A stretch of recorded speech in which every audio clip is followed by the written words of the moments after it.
Bienvenidos a todos, chicos, un nuevo podcast, el número 6, como todos lo estáis esperando, igual que yo, este tema candente que os traigo hoy encima de la mesa, que es la dieta cetogénica. Pero antes de nada, de meternos de lleno en los temas de qué es una dieta cetogénica, qué evidencia hay a través de esta dieta, del rendimiento, enfermedades que vienen bien, que vienen mal, toda la evidencia que estos pseudo influencers, esa pseudociencia que divulgan, ¿no? Esos estudios que divulgan y que defienden sus publicaciones y bueno, y esos argumentos, ¿de dónde vienen? Hoy os traigo esos estudios, vamos a analizar un par de ellos y además os traigo otros 4 o 5 metaanálisis que los he resumido súper sencillo y súper fácil de entender para que sepáis que realmente o no funciona en el rendimiento de resistencia. Antes de nada, de entrar de lleno al tema, lo primero, muchas gracias por el apoyo tanto en las plataformas de iVoox, en plataformas de audio como iVoox, Spotify, Apple Podcast, todas estas plataformas de audio que la verdad que voy creciendo poquito a poco, esos seguidores van aumentando, tengo escuchas por podcast una media de 300, que es la verdad que en iVoox es brutal el apoyo. Luego estamos en YouTube, en Twitch, ahora mismo toda la gente que me esté viendo en Twitch estamos en directo y mañana por la mañana a las 10 de la mañana tendréis el podcast al completo. Por otro lado, quería dar las gracias a toda esa gente que me apoya donando ese café virtual, que ya son 40 euros donados en únicamente 10 días, que la verdad que es un increíble apoyo por el hecho de que no tengo ningún beneficio al divulgar en este podcast, pero sí gastos como cámara, micro, foco, trípode, etcétera, que lo tenéis ahí todo desglosado y para dónde va a ir ese dinero. Así que muchas gracias por esa donación de cafés, que la verdad que sois 9, creo, apoyando mensualmente ese café, aunque podéis donar o un café ya y ya está, o cada mes lo que queráis. Así que muchas gracias a todos. Por otro lado, un poquito de spam del tema de Instagram, me podéis seguir en Martín Nutrición Podcast para saber más y para ver más contenido, no solo de dieta cetogénica, sino de más contenido. Así que nada, ahí lo tenéis, me podéis seguir, lo tenéis en la cajita de descripción de todas las plataformas y ahí me podéis ver. Hoy os traigo el tema súper candente. Mucha gente me seguirá o me habrá seguido por el tema de que soy un supuestamente influencer o nutricionista que apuesta más por una dieta high carb, es decir, alta en carbohidratos. Pero no es así. Yo no soy un nutricionista que divulgue que el carbohidrato es el mejor o para maximizar el mejor rendimiento, sino que yo apuesto por lo que se llama una nutrición enfocada a la periodización de los carbohidratos, es decir, doy la energía exacta para el esfuerzo requerido, es decir, yo doy la energía que se necesita por un esfuerzo determinado y no una energía dada para un esfuerzo que puede ser alto o bajo, es decir, no soy un nutricionista high carb. Pero bueno, dejando de lado eso, toda esa gente que me ha seguido porque soy ese nutricionista, el típico nutricionista que está, pues eso, enfocado más para el consumo de carbohidratos que para el consumo de grasas para el alto rendimiento, hoy os traigo el tema de qué es una dieta cetogénica, es decir, en qué se basa lo que es una dieta cetogénica, para qué sirve. Podría ser bueno en algunos aspectos, en algunos casos en la vida, no solo en el rendimiento, sino en pequeñas puntualizaciones en contextos determinados podría ser beneficioso. También os traigo la evidencia que defiende supuestamente esta dieta como para maximizar el rendimiento. También os traigo otros estudios en torno a 4 a 10 semanas de observacionales y metaanálisis donde vamos a aclarar pues si realmente hay un ahorro de glucógeno muscular, si realmente hay un beneficio en el rendimiento con este consumo alto en grasas y bajo en carbohidratos. Y luego os traigo una pequeña conclusión de varios estudios que uno de los principales que utilizan esta gente que defiende la dieta cetogénica para el rendimiento en deportes de resistencia, que es el de Pinley en 1983. Este estudio, ya hablaré más en detalle en ello, donde pues os hago un breve resumen, pero principalmente es que hay una mejora de la oxidación de las grasas en intensidades por debajo del 64%. Vamos a hablar también de ese estudio, que es muy utilizado por esta gente que divulga estas pseudociencias. Y antes de nada, quería deciros que yo lo que defiendo principalmente es que cada uno tiene un contexto individual en el que tenemos que basarnos esa nutrición que se llama nutrición individualizada, donde no todas las personas son iguales, por lo tanto, esa nutrición nunca va a ser igual. Es decir, aunque la ciencia diga que debemos utilizar imaginaros, ¿no? Un 55 o un 60% de carbohidratos, un 25 de proteína, un 30 de grasas, o ese baremo, esa franja tanto para un lado o para otro, deberemos siempre contextualizar a la persona. Es decir, no es lo mismo, como decíamos, en la pretemporada, como decíamos en un mesociclo donde hay mayores intensidades, donde lógicamente la ingesta de carbohidratos va a ser mayor, y habrá momentos donde incluso no se llega a ser una dieta cetogénica, pero estaríamos cerca, porque estaremos rondando no cerca, pero estaremos rondando a lo mejor un 35, un 40% de carbohidratos de la dieta general. No nos acercamos mucho a la dieta cetogénica, pero sí que es verdad que hay un alto consumo de grasas a lo largo del día. Entonces, dejando de un lado esto de en qué posición estoy, aunque más tarde hablaré de qué realmente, qué defiendo yo y, bueno, qué realmente defiende la ciencia, que es lo que intento divulgar, ¿qué es una dieta cetogénica? Pues la dieta cetogénica es un enfoque nutricional que consiste en un alto consumo de grasas y de proteínas. Es decir, cuando nosotros reducimos los carbohidratos, para nosotros no adelgazar, es decir, no haber un déficit déficit calórico durante el día, lo que debemos hacer es consumir más proteína y más grasas. Esto hace que los niveles de carbohidratos sean insuficientes, por lo tanto, para que sea una dieta cetogénica deberíamos consumir en torno a menos de 20 gramos por día de carbohidratos, o lo que es lo mismo, más o menos un 5% de la ingesta energética total del día. Es decir, de carbohidratos solo sería un 5% del total, del 100%, lo que obliga al cuerpo principalmente a utilizar la grasa como fuente de combustible, porque el cuerpo humano, lógicamente, se va adaptando a lo que tú le vas dando. Entonces, si estamos dando un alto consumo de grasas, el cuerpo humano no es tonto y se va adaptando poco a poco a ese uso de grasas como fuente de combustible. Estas dietas cetogénicas originalmente se diseñaron con una proporción de lípidos en torno a 4:1, con un 80% de ingesta diaria de energía procedente de las grasas, un 15% de proteínas y el resto, es decir, un 5% de carbohidratos. Originalmente, lógicamente, poco a poco se ha ido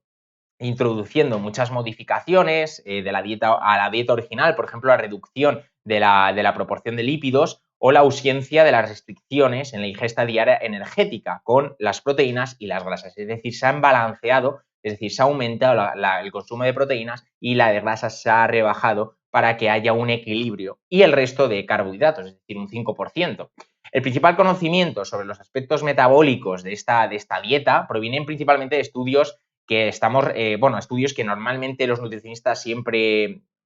leemos o lo tenemos en referencia, como estudios sobre el ayuno, que también muchas dietas cetogénicas también se defienden con estos tipos de estudios, donde principalmente el sustrato energético son las cetonas. Lo que estábamos hablando en el post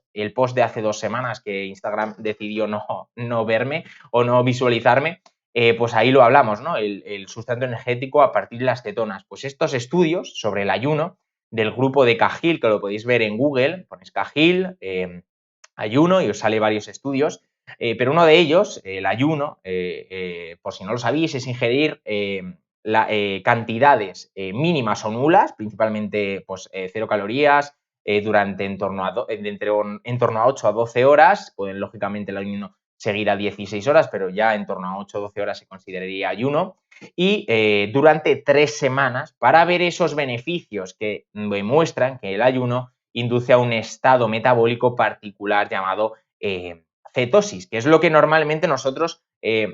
asociamos cuando hablamos de ayuno intermitente, ayuno intermitente y ayuno en general, y luego también haciendo ejercicio en ayunas, y el típico, joder, tío, voy a entrenar, tío, he entrado en cetosis. Pues esto es eso, es decir, estamos durante un tiempo, un protocolo de ayuno durante 3 semanas, favorecemos este estado de cetosis, y con una dieta cetogénica, lógicamente, al ser una dieta a lo largo del tiempo, vamos a hablar luego si es beneficioso a lo largo del tiempo, incluso en situaciones que son favorables a esta dieta, también valoraremos y explicaré si es beneficiosa a largo plazo. pero lo que es la dieta cetogénica también daría ese beneficio, entre comillas, de usar el sustrato energético principal para hacer deporte, las cetonas. Es decir, estaríamos en un estado de cetosis continua. Por eso los cetogénicos, es decir, los que llevan dieta cetogénica, tienen medidores, los más frikis, como yo, por ejemplo, soy friki y tengo medidores de ácido láctico y todo esto y glucosa, pues dieta cetogénica también tiene medidores de cetonas, que es lo que se mide por la mañana para ver si estamos en cetosis y poder entrenar en estado de cetosis. Dejando a un lado lo que es la dieta cetogénica, que hay mucha gente que lo sabrá, pero bueno, he querido introducir lo que sería básicamente lo que es una dieta cetogénica, la definición per se. Entraríamos en lo que si esta dieta cetogénica si es viable en alguna situación fisiológica, alguna situación en particular en la vida, y si hay estudios referentes a que es beneficioso esta dieta. Lo primero, quería hablar que hay que comenzar primero por los consejos actuales que existen para atletas, para no transgiversar lo que vayamos a hablar ahora de si es beneficiosa esta dieta para algunos momentos. Lo primero que quería deciros es pues estos consejos actuales, los que están realmente evidenciados por la ciencia, que es principalmente periodizar la nutrición, lo que estábamos hablando antes, enfatizar los carbohidratos en el entrenamiento intenso o en las competiciones y previa a las competiciones, entrenarlo todo anteriormente y cuando sea necesario, y reducir la ingesta de carbohidratos para fines específicos, es decir, para protocolos, como hablamos en el anterior podcast, si no lo tenéis por aquí, el podcast número 4 creo, cuando ya estaba solo, el quinto estaba con Carlos, pero el 4 hablé un poquito de ello, del glucógeno muscular, hablé también del protocolo de Sleep Low, Train Low. Pues estos protocolos, es decir, son ingestas de carbohidratos, reducir la ingesta de carbohidratos en momentos específicos para mejorar esa flexibilidad metabólica, y no es necesariamente usar una dieta cetogénica y lógicamente no es necesario, por lo que vamos a hablar ahora a continuación y las desventajas que podemos llegar a tener si seguimos una dieta cetogénica a largo plazo, incluso solo con únicamente 5 días hay prejuicios. Entonces vamos a hablar de esto ahora mismo, pero lo principal que quería dejar claro ahora es que yo lo que defiendo y lo que defiende la ciencia es que hay que periodizar los carbohidratos, no hay que ser high carb ni low carb, sino hay que periodizar los carbohidratos, hay que dar carbohidratos y una cantidad estimada, una cantidad fija para momentos concretos y no una cantidad o mucha en todos los momentos o muy poca en todos los momentos. Especialmente ahora en lo que son las redes sociales y toda esta gente que divulga, incluso en algunas publicaciones científicas que están en la orden del día, que ahora vamos a hablarlas, está la imagen de que está en la imagen que tenemos estos high carb, como nos llaman, es una imagen distorsionada por los defensores de la dieta cetogénica y que nos llaman principalmente, yo diría, no es que nos llamen, sino que hay dos aspectos donde yo veo que tienen o casi nulo conocimiento o no tienen ni idea. ¿Por qué? Porque nos llaman algunas veces, se dice que el consejo nuestro de los high carb, como nos llaman, es que siempre hay que comer muchos carbohidratos en todo momento, y esto no es el consejo que queremos dar. El consejo que queremos dar es lo que he dicho anteriormente, priorizar los carbohidratos. No hay que comer siempre muchos carbohidratos, y esto es lo que dicen que somos así, que siempre hay que comer carbohidratos. Pues esto es una de las principales cosas que veo que habría que debatir. Otra de las cosas que veo es que hay otra distorsión súper extendida que se usa a menudo, que es la afirmación de que los científicos piensan que la grasa no se usa en ejercicios de mayor intensidad. Es decir, supuestamente se dice que la evidencia científica por ellos es que la grasa no se usa en intensidades altas, y tampoco es verdad. La grasa se utiliza mucho en intensidades bajas, pero también en intensidades altas se usa bastante. De hecho, tanto el sustrato energético, carbohidratos, para que nos entendamos, carbohidratos, grasas, proteínas, fosfoqueratina, se están utilizando en todo momento. Es verdad que en un porcentaje mayor o un porcentaje menor, pero siempre trabajan en conjunto para darnos energía. Sí que es verdad que en intensidades bajas vamos a tener un sustrato energético mayor en grasas, lógicamente porque estamos en intensidades bajas, pero en intensidades altas también estamos utilizando grasa, y esto no quiere decir que debamos eliminar las grasas al mínimo que consumir muchísimos carbohidratos. Y al revés igual, si estamos en intensidades bajas, esto no quiere decir que consumamos muchísimas grasas y carbohidratos nada. De hecho, tanto un lado como para el otro hay desventajas si hacemos una dieta cetogénica o una dieta muchísimo alto en carbohidratos. Las mejoras que hagamos genéticamente, por ejemplo, en entrenamientos de baja intensidad donde no comamos nada de carbohidratos, no vamos a tener esa mejora, esa flexibilidad metabólica y esos marcadores genéticos, no vamos a obtener el mejor beneficio, el mayor beneficio. ¿Por qué? Porque estamos siendo súper radicales en un momento y también súper radicales, por ejemplo, en otro, donde haya muchísima intensidad y estemos solo dando carbohidratos. Es decir, hay que llevar un balance, que digamos, entre lo que estamos dando de carbohidratos y lo que estamos dando de grasas, pero no estamos ni en un lado, es decir, no estamos en muchísimos carbohidratos todo el rato, ni en muchísimas grasas todo el rato, porque no hay ningún beneficio ni en un lado ni en otro, ¿vale? Luego, por supuesto, la grasa se usa en intensidades más altas, como hemos dicho, incluso al 85% del V2 max, es decir, cuando estamos imaginaros que tenemos un FTP a 300 y estamos en 305, en 295, en el máximo de V2 max o incluso a lo mejor en 280, es decir, al 85% de intensidad, también se utiliza grasa, se ha visto en estudios científicos, pero al mismo tiempo los carbohidratos son el combustible dominante indiscutible en estas intensidades. Por lo tanto, si no estamos dando carbohidratos en estas intensidades, no es lógico que vayamos a rendir. Por ello, el carbohidrato es el principal combustible dominante indiscutible en estas intensidades. Luego, los deportistas que no pueden usar la grasa como combustible tienen una buena capacidad de ejercicio. Es decir, cuando estamos dando a un atleta muchísimos carbohidratos,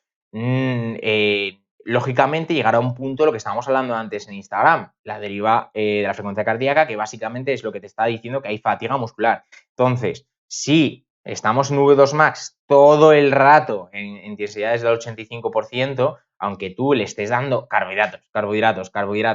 llegará a un punto que esa energía es limitada, al igual que las grasas.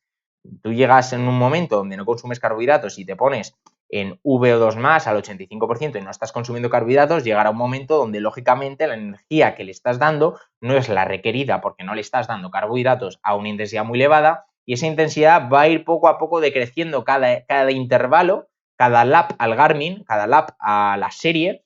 vamos a ir reduciendo la potencia que estamos generando y aumentando la frecuencia cardíaca. ¿Por qué? Porque no estamos dando la energía requerida para el esfuerzo requerido. Entonces, ahí está el problema de no saber cuándo dar una cosa y cuándo no saber dar otra. Y por ello,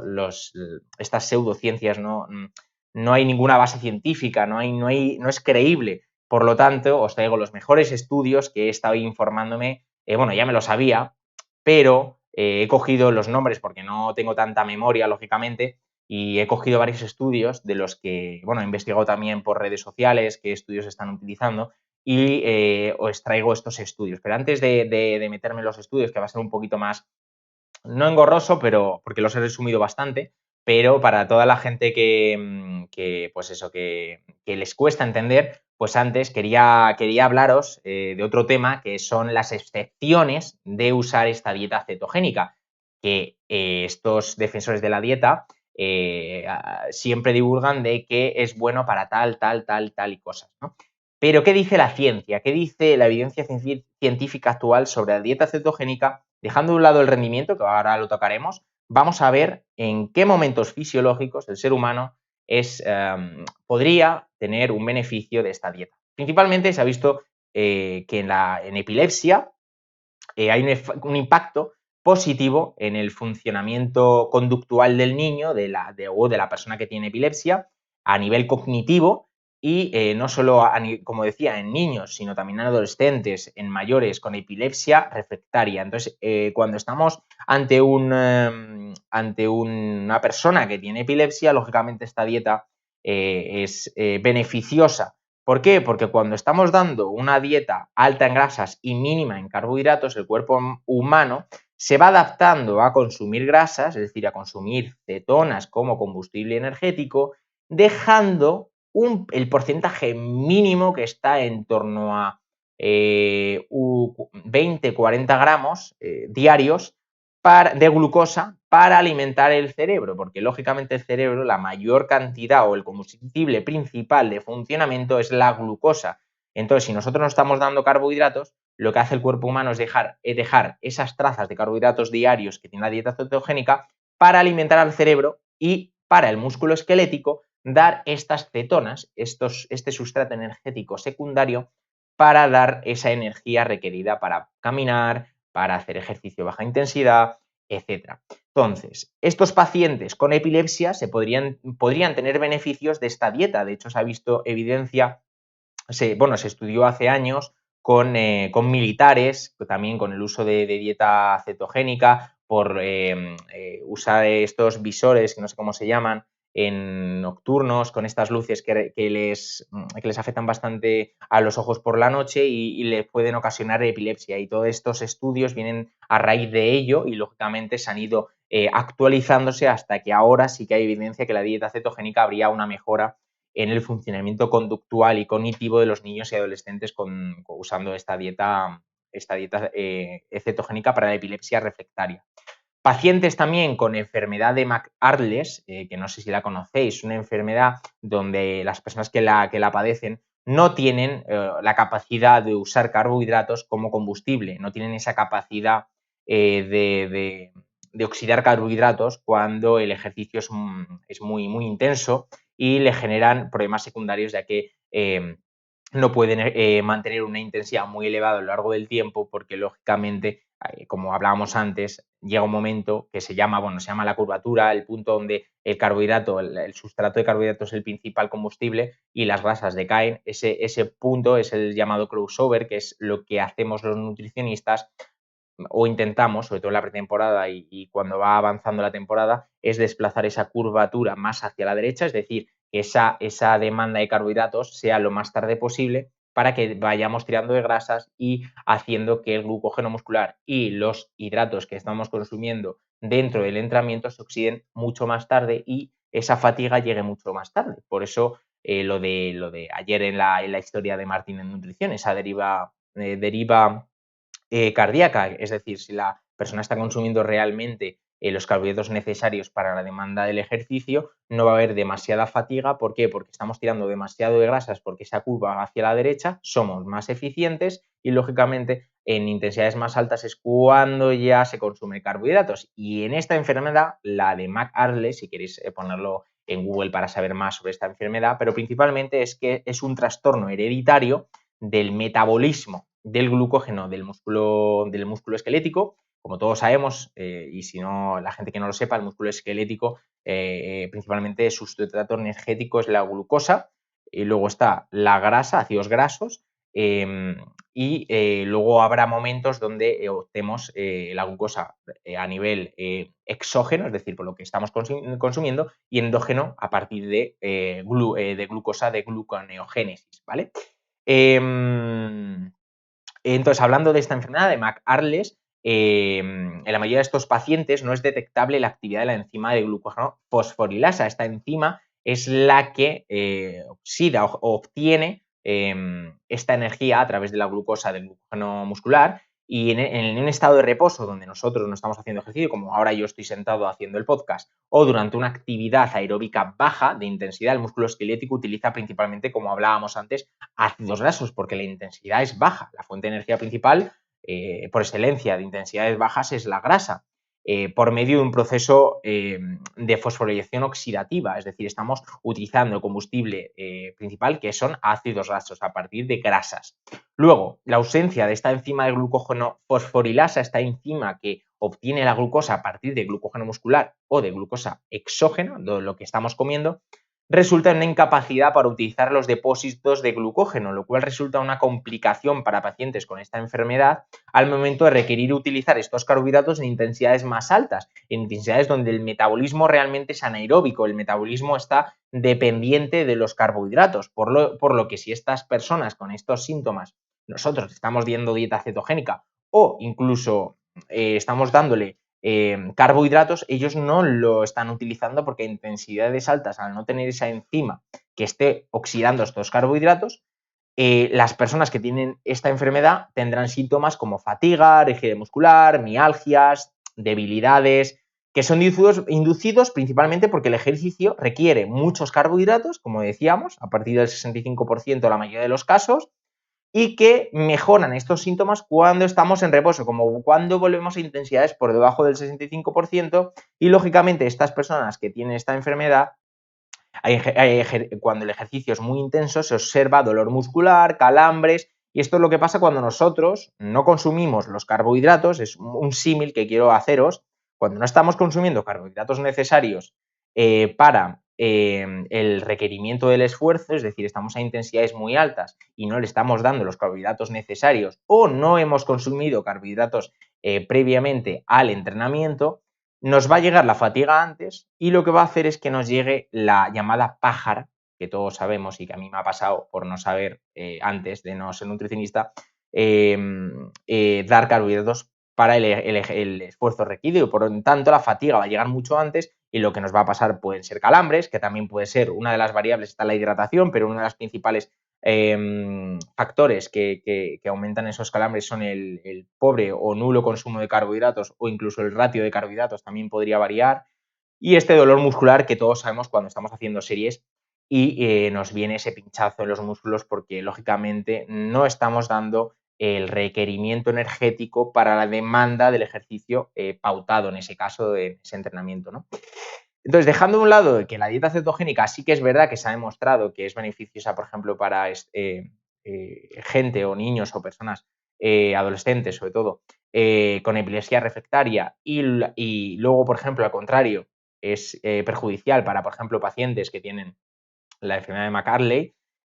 Luego también sí que se ha visto que para pérdida de peso, otra gente que divulga de dieta cetogénica también la defiende, porque dicen supuestamente que hay una pérdida, una mejora de pérdida de peso, es decir, que se adelgaza más por una dieta cetogénica, y no es así. Es decir, como es transgiversar lo que la evidencia defiende, que no es que haya una mejora en adelgazar como tal, sino que sí que es verdad que las cetonas, como estábamos hablando antes, cuando estamos consumiendo pocos carbohidratos o nulos, es decir, 20, 30, 40 gramos al día de carbohidratos, estamos hablando de que estamos entrando en un proceso llamado cetosis, donde el combustible energético son las cetonas, y estas cetonas es lo que realmente hacen que nosotros nos sintamos con menos hambre, pero no es que la dieta cetogénica como tal te adelgace por no comer carbohidratos, porque el carbohidrato engorda al igual que la proteína, para que veáis. Es decir, un gramo de carbohidratos son 4 kilocalorías y un gramo de proteína son 4 kilocalorías. Sí que es verdad que las grasas es el doble, un gramo de grasas es 9 kilocalorías, pero proteína e hidratos engordan lo mismo. Es decir, a ti te da igual comer 100 gramos de proteína que 100 gramos de hidratos. Sí que es verdad que a nivel metabólico no es tan sencillo como estamos hablando de kilocalorías, un gramo, una kilocaloría, pero sí que es verdad que engordan similar, ¿vale? Dejando a un lado el efecto termorregulador, bueno, termogénico, que digamos, que se producen por el uso de este combustible, y lógicamente hay un mayor gasto energético al digerir estas proteínas y estos hidratos. Pero dejando a un lado esto, que me enrollo, la dieta cetogénica per se no tiene un aumento de una reducción de peso al consumirla, sino es porque las cetonas inducen a ese proceso cetógenico que estamos totalmente todos los días al llevar una dieta cetogénica. Esas cetonas que estamos utilizando como combustible inducen a una pérdida del apetito. ¿Y qué hace? Que no consumamos lo que estábamos consumiendo antes, porque no tenemos hambre. Pero la dieta cetogénica no es que te adelgace, la dieta cetogénica es el que te hace tener menos sensación de hambre, y por ello consumes menos kilocalorías al día. ¿Y qué pasa con esto? Que lógicamente al gastar más y consumir menos hay un déficit, y este déficit se traduce en una pérdida de peso gradual. Por ello, esto no quiere decir que yo, que quiera adelgazar, voy a consumir siempre dieta cetogénica. Sí que es verdad que se ha visto que si llevamos meses e incluso años con dieta cetogénica todo el rato, hay efectos negativos, que es principalmente resistencia a la insulina, hay problemas en la adaptación a volver a comer carbohidratos, no vamos a ser, que digamos, para que me entendáis, eficientes en la oxidación de carbohidratos y llegar a un punto donde que no podamos dar marcha atrás a ese proceso metabólico que teníamos antes, a ese nivel de eficiencia en la quema de los carbohidratos. Por ello, si estamos queriendo hacer una pérdida de peso, no es necesario una dieta cetogénica, aunque realmente sí que es beneficioso por lo que estamos comentando, que hay una mejora en la sensación de apetito, pero como tal no reduce. Entonces yo prefiero una dieta convencional donde recuperemos bien con los carbohidratos, recuperemos bien con las proteínas y dejemos de un lado lo que es la dieta cetogénica en el caso de que queramos pérdida de peso. Ahora entrando en el rendimiento, que mucha gente, sobre todo que me seguís, es lo que estáis, pues eso, está escuchando este podcast, os traigo en torno a 4 o 5 estudios, de los cuales son metaanálisis, que podéis verlos. Ahora os daré en la referencia el nombre del año para que vosotros, si queréis investigar un poquito más, que sé que algunos me escribís diciendo, pues eso, ¿qué estudio es este, tal, no sé qué? Pues yo, como siempre, me escribís y os lo paso. Pues voy a daros la referencia antes de comentar lo que se hace en el estudio, etcétera. Os voy a dar la referencia en cualquier caso, pausáis el podcast, os metéis en Google, leéis el resumen, si os gusta, os metéis, lo abrís y así investigáis un poquito más. Entonces, en cuanto al rendimiento, voy a comentar algunos de los estudios que midieron realmente la eficacia real en consumir la dieta cetogénica con la capacidad de resistencia. Es decir, los pseudodivulgadores que defienden esta dieta siempre defienden con estudios sus posts o sus afirmaciones, por lo que os traigo los principales estudios que defienden esto y os lo voy a debatir, o sea, lo voy a rebatir para ver las cosas o las incongruencias que existen en estos estudios y por qué sacan lo que les beneficia sacar, para que vosotros estéis todo el rato diciendo, sí, la dieta cetogénica es la mejor. ¿Por qué? Porque me lo dice Juan, que tiene 200.000 seguidores y lógicamente la dieta cetogénica es la mejor para el rendimiento. Pues hoy os traigo estos 4 estudios que saco las cosas que no os dicen en estos posts para que sepáis lo que realmente dice la ciencia. El primero de ellos es Pinley, que es de los principales estudios. Pinley en 1983, que es un estudio de 4 semanas, lo ponéis en Google, Pinley 1983, os sale el estudio, donde de todos los posts que muchos divulgadores esta gente en Instagram están divulgando sobre la dieta cetogénica, pues de este estudio es de lo que se sacan más información. En este estudio de 4 semanas hablan de que sí que es verdad que en la dieta cetogénica hay una mejora de la oxidación de las grasas a partir del 62, del 64 de VO2+, es decir, todo lo que estábamos hablando antes, que es lógico, porque estamos a intensidades bajas, pues este estudio te lo está demostrando, te está diciendo que es verdad que hay una mejora de la oxidación de las grasas llevando una dieta cetogénica, pero desde el 0% de intensidad hasta el 64% de intensidad. Cogen a varios ciclistas y les ponen a consumir una dieta cetogénica versus unos ciclistas profesionales. Estamos hablando, porque no he cogido deportistas amateurs, estamos hablando de deportistas profesionales, deportistas de alto nivel, donde están dándole una dieta cetogénica al grupo que va a llevar un entrenamiento específico pautado en este estudio, de 4 entrenamientos durante 3 semanas, y otro grupo con una dieta mixta que los cogen y les ponen a consumir pues en torno a 50 al 60% de carbohidratos. Estudian a lo largo de 4 semanas qué diferencia hay entre lo que es la oxidación tanto de las grasas como de las proteínas, y estos deportistas lo que ven principalmente es que no hay ninguna diferencia en la capacidad de resistencia a baja intensidad. Es decir, no hay una diferencia en que uno es mejor que otro cuando las intensidades van por debajo del 64%. De acuerdo a esto, de lo que estamos hablando, de que hay una mejora en la oxidación de las grasas, tanto un grupo como para otro, no hay indiferencia ni de una dieta cetogénica como una dieta alta en carbohidratos, no hubo una reducción significativa, real, que podamos sacar de que hay una mejora de rendimiento cuando estamos consumiendo una dieta cetogénica, pero sí que se ha visto en este estudio que hay una reducción 3 veces más en la oxidación de glucosa, es decir, de carbohidratos, incluso de 3 a 4 veces más en el grupo de dieta cetogénica que el grupo de dieta mixta, de dieta donde hay un alto consumo de carbohidratos. Y es lógico, ¿por qué? Porque estamos dando una energía solo de grasas. ¿Y qué pasa? Que ahora veremos en otros estudios, que es lo que voy a decir ahora, es que como estamos dando todo el rato grasas, el organismo se adapta. ¿Y qué pasa? Que en 5 a una semana, y en este caso son 4, el organismo se adapta a que su único sustrato son las grasas. Y por eso, en este estudio, se ve que el grupo de dieta cetogénica está siendo más oxidativo en las grasas y menos, 3 veces menos, oxidativo en la glucosa, a diferencia del otro grupo. Pero esto no quiere decir que hay una mejora del rendimiento cuando estamos consumiendo grasas. Hay una mejora en la oxidación de las grasas porque le estamos dando solo grasas, pero no hay una mejora del rendimiento como tal. Entonces, lo que hacen esta gente es coger que este estudio que realmente está defendiendo que hay una mejora de la oxidación de las grasas, una mejora de la utilización de este sustrato, lo cogen y ya dicen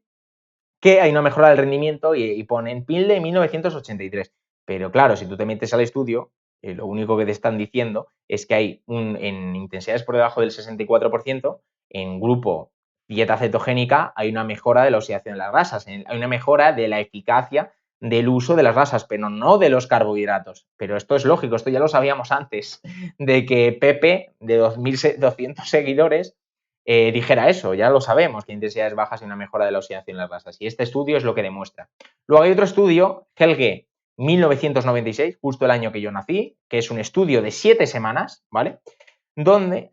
hay adaptaciones de entrenamiento más pequeñas que las de antes, y este estudio en vez de 4 semanas son de 7 semanas, donde con una dieta alta en grasas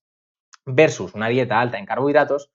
la dieta que no era cetogénica, pero la ingesta de carbohidratos era bastante baja, es decir, en este estudio no están utilizando una dieta cetogénica, pero están utilizando una dieta que tiene muy poquitos gramos de carbohidratos, pero no llega a 30, es decir, es una dieta low carb, no es dieta cetogénica como tal, que entrenaban entre 3 a 4 veces por semana, se concluye que ingerir una dieta rica en grasas durante un programa de entrenamiento de resistencia es perjudicial para la mejora de la resistencia, pero sí que es verdad que en este estudio defiende que hay una mejora en la oxidación de las grasas, como estamos hablando antes, pero sí que se ve y defiende este estudio, recalco, Helge 1996, lo tenéis ahí en Google, que no hay una mejora en la resistencia utilizando una dieta low carb. Es decir, esto no se debe a una simple falta de combustible de carbohidratos, sino más bien a adaptaciones subóptimas que no se remedian con una mayor disponibilidad de carbohidratos a corto plazo. Además, el estudio sugiere que la disminución en el esfuerzo, en la apreciación del esfuerzo físico, que generalmente se observa después del entrenamiento, es decir, cuando tú acabas un entrenamiento de series 9-2 y tienes una percepción de esfuerzo, imaginaros un 8/10, es decir, que ha sido muy intensa, generalmente se observa que después de este entrenamiento, cuando se hace ejercicio a la misma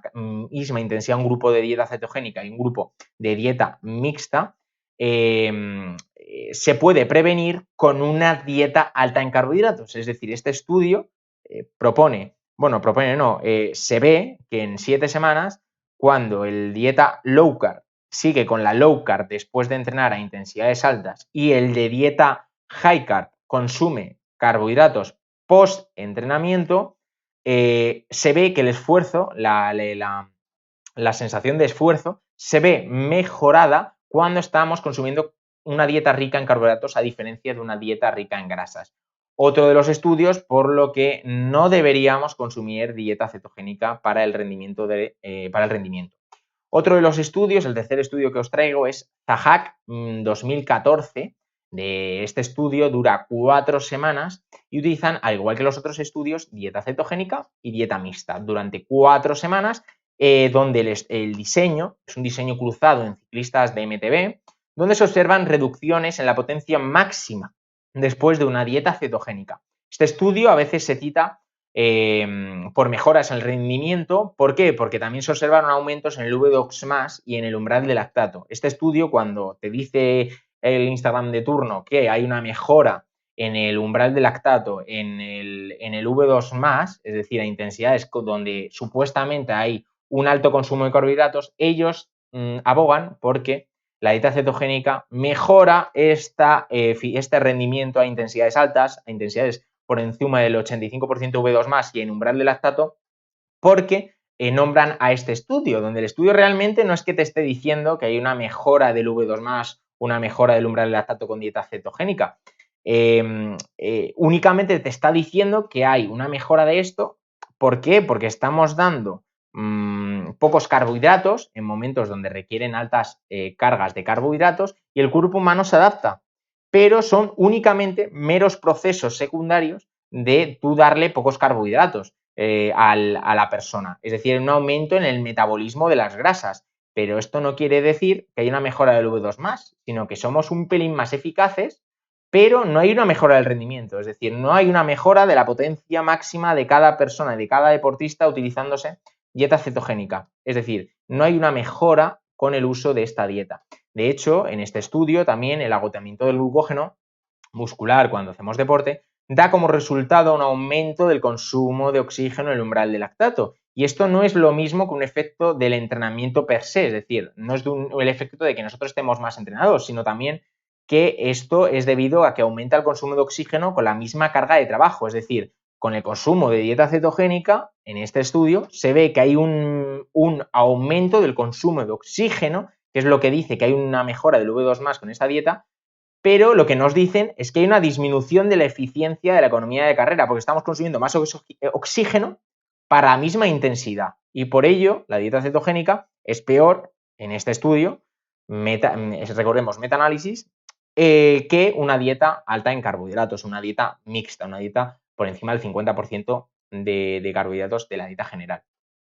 Por otro lado, y uno de los últimos estudios que os traigo es Fleming de 2003, que es otro estudio que va más allá, ya estamos hablando de 6 semanas, donde los autores informan de pequeñas disminuciones en la producción de potencia máxima. El anterior estudio estábamos hablando antes, lo mismo, que no hay variación entre dieta cetogénica y dieta mixta, no hay un aumento de la potencia máxima ni en un grupo ni en otro, pero es que este estudio nos está diciendo que hay pequeñas disminuciones en la producción de potencia máxima y en el rendimiento de resistencia en el grupo de la dieta alta en grasas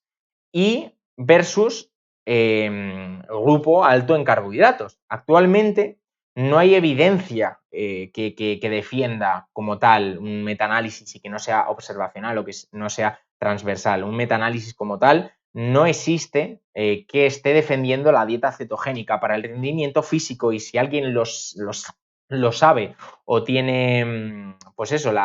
tiene el estudio, que me lo pase por Instagram y yo lo leo, yo lo comparto, no hay problema, porque a mí me da igual que la ciencia me diga que tenga que consumir grasas, porque voy a consumir grasas, porque me dice la ciencia, pero si la ciencia dice que para la mejora del rendimiento son los carbohidratos, pues lo siento mucho, yo voy a seguir consumiendo carbohidratos. Entonces, actualmente no hay evidencia a favor de esta dieta cetogénica para el rendimiento físico. Hay poca evidencia como tal en general, pero la evidencia en especial es escasa, sobre todo en atletas bien entrenados o que entrenan a diario y que compitan a alta intensidad. Por lo tanto, no podemos decir actualmente, con la evidencia que hay, que lógicamente hay pequeños estudios observacionales, que sí que es verdad que ahora vamos a nombrar alguno de ellos, de los que dicen, por ejemplo, que hay una mejora del ahorro de glucógeno muscular. Lógicamente son estudios observacionales, son transversales, que no hay un estudio, no es riguroso, porque no hay una observación del paciente, del deportista estricto, sino que es una dieta que se la envío a la persona y en su casa, pues a saber tú lo que hace. Entonces estos estudios lógicamente te pueden decir que las grasas son la panacea para el rendimiento, pero realmente como tal no hay evidencia científica que defienda hasta ahora, que luego no se sabe en unos años, que mejore el rendimiento. Otro de los aspectos que quería comentaros es el llamado ahorro de glucógeno muscular porque llevemos una dieta cetogénica, es decir, este ahorro de glucógeno muscular supuestamente haría que nosotros podamos ser más eficientes a lo largo del tiempo, porque estamos ahorrándonos energía para que después de 2, 3, 4 horas podamos mantener esa energía y podamos consumir carbohidratos. Y este ahorro de glucógeno muscular supuestamente esta gente que divulga esta pseudociencia, dicen que hay una mejora en el ahorro de glucógeno muscular a lo largo del tiempo. Y lo que os he hecho es traer los estudios con los que mencionan estas afirmaciones y sacar los aspectos, como decía, más, por así decirlo, que no tienen sentido alguno, son contradictorios con lo que dicen, para que lo discutamos todos en todo momento. Me lo podéis poner en comentarios sin problema, yo os contestaré. Entonces, en estos estudios que os traigo, que se mencionan que las principales beneficios en la dieta cetogénica y una mejora en el ahorro muscular, es sobre todo el estudio primero que os estaba comentando, el de Pinley y compañía en 1983. Recordemos siempre, si os fijáis, 1983, 1996, 2000, 1974, son años bastante atrás, que no quiere decir que no sean, no se puedan utilizar, porque yo, por ejemplo, utilizo estudios de 1980, 1982 para justificar cosas de carbohidratos. Pero, lógicamente, cuanto la evidencia va avanzando, lógicamente hay que intentar ver los estudios actuales y si son metaanálisis, son fehacientes y se pueden utilizar, pero como veis siempre tienen una línea similar, que son los años, que son entre 1970 y 1990, ¿vale? Entonces, en este estudio, Pinley de 1983 y compañía, donde en este estudio ven un claro aumento en el porcentaje del uso de grasas, como decía, en intensidades por debajo del 64%, con dietas low carb y más que dietas high carb, como es lógico, como hemos dicho antes. En este propio estudio se sorprenden en las conclusiones, en las discusiones que digamos, se sorprenden de que las concentraciones de glucógeno muscular después de entrenar fueron iguales. Es decir, incluso los autores que defienden, que estos autores, si no lo sabéis, tienen libros de dieta cetogénica, es decir, que bueno, muy así lo tendríamos que coger con pinzas el estudio, como si yo hago un estudio sobre mi marca y lo financio yo. Pues esto es similar. Como Maurten con el alginato, que hay muy pocos estudios del alginato y los que están detrás financiando es Maurten. ¿Y por qué? Porque Maurten usa el alginato, pues esto es igual. Entonces, este estudio, claro, la gente pues no va abajo del todo del estudio donde pone quién lo ha financiado, etcétera. Y cuando os informáis de cada estudio y con quién están financiados, pues ya sabéis un poquito de qué van, ¿no? Pero en este estudio, incluso los autores del estudio que ya defienden que la dieta cetogénica que es más eficaz de 0 a 64% de intensidad, se sorprenden, incluso ellos, de que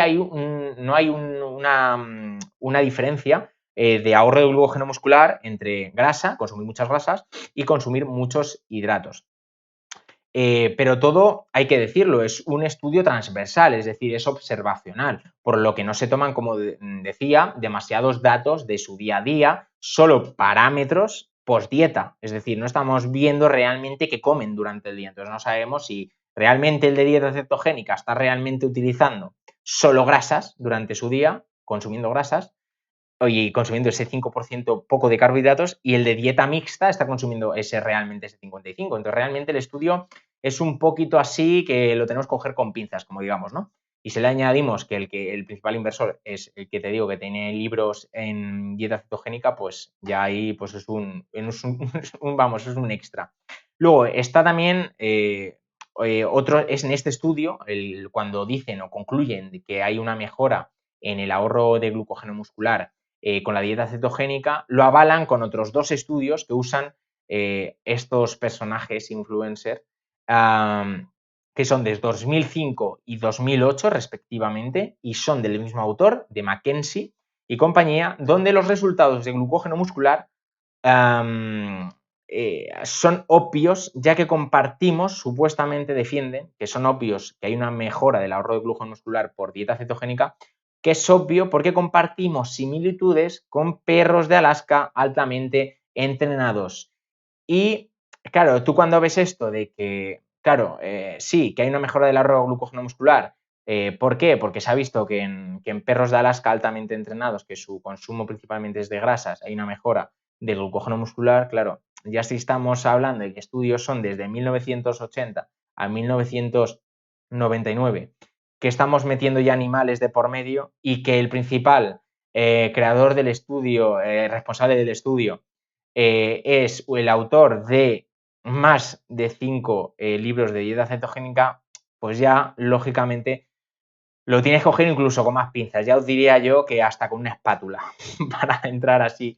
de coña, ¿no? Pero bueno, entonces en este estudio tratan de que estos perros de Alaska, altamente entrenados, donde su dieta es low carb, y por tanto dicen que también nosotros la debemos utilizar porque hay una mejora del ahorro de glucógeno muscular. Pero esto no queda aquí, esto no solo dicen que hay esto, sino que también meten, lo que no entiendo es que meten otro estudio súper riguroso, metaanálisis, donde defienden que la tasa de glucógeno muscular en humanos, recalco, en humanos y no en perros, son más altas cuando se consumen grandes cantidades de carbohidratos post-entrenamiento. Y lo mencionan en ese mismo estudio, es decir, ellos se sorprenden y mencionan al estudio de Jens, lo podéis poner, Jentjens 2003, donde este estudio, que realmente es un estudio que no es financiado por esta gente, es un estudio que no tiene financiación propia, y este estudio es un metaanálisis donde sí que es verdad que hay un ahorro de glucógeno muscular en humanos y no en perros. Y, lógicamente, no se quedan con los perros de Alaska, lo llevan al otro extremo, cogen a los caballos y los meten en sus afirmaciones de que hay una mejora del ahorro de glucógeno muscular cuando hay un alto consumo de grasas. Y estos estudios son de Hipa y compañía en 1999, hay varios, los podéis buscar, Hipa, H-I-P-P-A. Los tenéis por allí, en Google, los podéis ver. Si tenéis dudas, me lo decís en mensaje directo y os lo paso. Este estudio, bueno, en varios estudios, vieron que en caballos que siguen una dieta alta en grasas, resultaron en una mejora de la reposición de glucógeno muscular. Es decir, hay una mejora en la reposición, en la ingesta de comida, hay una mejora de la síntesis de glucógeno muscular en caballos alimentados principalmente de grasas y no por carbohidratos. Y aquí me pregunto, si estamos afirmando que hay una mejora del ahorro de glucógeno muscular por parte de perros de Alaska y por parte de estudios donde su principal inversor es una persona que tiene libros de dieta cetogénica, y dejando de lado el ahorro de glucógeno muscular, y estamos diciendo que también hay una mejora de la síntesis de glucógeno muscular post-entrenamiento con caballos, ahora mi pregunta está si no utilizan estudios de metaanálisis rigurosos con humanos, y el único que mencionan es el estudio que principalmente está defendiendo que la tasa de glucógeno muscular es mejor con un alto consumo de carbohidratos post-entrenamiento. Es que no tiene ningún sentido. De hecho, en todos estos estudios que os he mencionado, solo hablan de que hay una mejora del ahorro de glucógeno muscular, una mejora de la síntesis de glucógeno muscular, pero no hablan de rendimiento. ¿Y por qué? Porque no les beneficia, porque de rendimiento y dieta cetogénica no hay una mejora de rendimiento. Por ello, no lo hablan, no hay ningún parámetro que mida rendimiento en estos estudios. Entonces, si queréis saber más sobre metaanálisis, que hablen de que hay una mejora en el rendimiento con un alto consumo en carbohidratos, os voy a dejar varios, ¿vale? Havley 2015, Hawley, lo tenéis por ahí, tiene varios, ¿vale? En 2015, pero el que hable sobre carbohidratos durante el entrenamiento de resistencia, le pincháis, podéis ver ahí el resumen y si os gusta, os metéis a fondo en el estudio. Luego Training the Gut, lógicamente, de Asker y Wedrup en 2017, y luego Metabolismo de las grasas, también, bueno, tenéis el paper 1 y paper 2 de Asker y Wedrup también, y bueno, diferentes metaanálisis. Si queréis saber más, me lo decís por mensaje privado y os lo paso. Entonces, para concluir, que no sé cuánto ya llevo bastante, principalmente las dietas altas en grasas pueden resultar en una mayor oxidación de las grasas después, como decía, de 5 días con una dieta alta en grasas. Lo que explica, solo en parte, principalmente porque estamos utilizando el sustrato de las grasas. La adaptación a nivel muscular que dan como resultado cambios en la utilización de estos sustratos en respuesta a una dieta también alta en grasas, ocurren solo ya en 5 días y esto hace que haya una reducción en las contracciones de glucógeno muscular ya en 5 días y a nivel hepático y por lo tanto el rendimiento puede verse reducido. ¿Por qué? Porque no estamos siendo eficaces en el rendimiento porque no estamos consumiendo carbohidratos. Luego también los beneficios potenciales de un periodo de adaptación en una dieta rica en grasas seguido de un periodo de carga de carbohidratos no están claros realmente en la evidencia científica, pero la gran mayoría de los estudios no informan ningún efecto sobre el rendimiento, es decir, no informan, no hay evidencia que diga que nosotros consumamos una dieta low carb, una dieta cetogénica posteriormente alta en carbohidratos y hay una mejora del rendimiento. No existe evidencia actual. Por lo tanto, actualmente hay muy poca evidencia o ninguna evidencia que apoye el uso de dietas ricas en grasas y se desconocen los efectos a largo plazo en la salud de dichas dietas en los atletas o deportistas de resistencia. Actualmente no hay evidencia a favor de una dieta cetogénica, como os decía, para el rendimiento físico. Hay poca evidencia en general y la única evidencia es especialmente escasa y lo único está en periodos fisiológicos especiales, como puede ser una epilepsia reflectaria, como puede ser en una dieta donde el principal uso sea la pérdida de peso, por ejemplo. A veces se argumenta que la ausencia de la evidencia no es evidencia de ausencia y eso es correcto, pero al mismo tiempo, sin evidencia, solo estamos hablando de una teoría, no de hechos científicos como tal. Si no hay evidencia, estamos hablando de teorías, de hechos particulares, de deportistas particulares y no de hechos científicos. Por lo tanto, no es empírico y todo lo que podamos concluir en este punto es que solo se han visto estudios con el uso de carbohidratos para la mejora del rendimiento y ningún estudio ha proporcionado evidencia rigurosa de que mejore el rendimiento en altas intensidades con una dieta alta en grasas. Por lo tanto, yo lo que os aconsejaría es que siempre demos el combustible, los carbohidratos necesarios para el esfuerzo requerido, es decir, no hay que dar demasiados carbohidratos cuando las intensidades son bajas, ni tampoco hay que dar demasiadas grasas cuando las intensidades son altas. Hay que tener un equilibrio y eso es lo que se llama la periodización de los nutrientes, periodización del combustible, periodización de la nutrición. Y es lo que yo defiendo. No defiendo el high carb ni tampoco defiendo el low carb. Defiendo en que debemos saber cuándo dar ese combustible en momento específico. Y eso, lógicamente, te lo va a dar un nutricionista que esté rigurosamente puesto en la evidencia científica y no nutricionistas, que podríamos llamarlo, porque pueden ser que sean nutricionistas licenciados, pero no estén en la evidencia científica, que defiendan pseudociencias donde dicen que el plátano es cancerígeno o que el plátano o la fruta te va a hacer hígado graso. No tiene ningún sentido, ninguna lógica en deportistas de resistencia o deportistas. Entonces, nada, os dejo por aquí el podcast. Es un placer a todos. Nada, quería deciros otra vez de nuevo muchas gracias por el apoyo, por todo el tema de los cafés virtuales, que es una gran ayuda de seguir con la evidencia, seguir estudiando papers, seguir creando el proyecto de Fante, creando el proyecto de mi marca, donde ya sabréis en enero de qué va a tratar, qué productos vamos a sacar. Va a ser una auténtica pasada el trabajo que lleva, lo vais a saber en breves. En diciembre yo creo que a mediados ya sabréis de qué va a tratar, ya tendremos web, ya sabréis todo el trabajo que lleva detrás, que es una pasada. Lo que lleva detrás, ya lo sabréis. Así que nada, es un gusto teneros por aquí otra vez. Daros las gracias de nuevo y nada, nos vemos en el séptimo episodio, el séptimo podcast, que tendremos un invitado súper especial. Ya sabremos más adelante, en unos días, qué tema vamos a tocar. Va a ser brutal. Así que nada, chicos, nos despedimos por aquí. Un gusto veros de nuevo por aquí. Así que nada, un abrazo a todos. Nos vemos en el siguiente. Chao.